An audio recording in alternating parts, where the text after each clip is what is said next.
If you're exploring Salt Spring and only have time for one park, make it Ruckle Provincial Park. Most visitors don't know you're actually driving through one of the oldest continuously operating farms in British Columbia. The story started in 1872 when an Irish immigrant, Henry Ruckle, settled in this land. What began as a homestead eventually grew into a massive farm with over 600 apple and pear trees, sheep, cattle, turkeys, chickens, grain fields, and dairy production.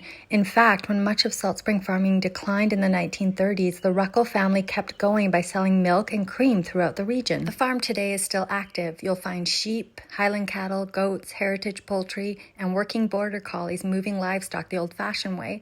During special events, you can watch sheep herding, butter churning, wool spinning, and other pioneer farming skills. As you continue through the property, the landscape suddenly opens to nearly 7 kilometers of shoreline.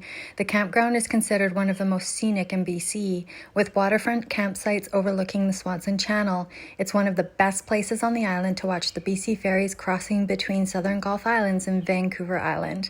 On a busy summer day, you'll see the ferries, sailboats, kayakers, seals, and occasionally orcas passing by. Here's a fact many don't know. Ruckle Park exists because the family donated over 1,300 acres to the province in 1974, but only on one condition, that the historic farm would remain a working farm forever, and that's part of what makes it so unique. It's not just a park, but it's a continuing farm that is a living piece of Salt Spring Island history.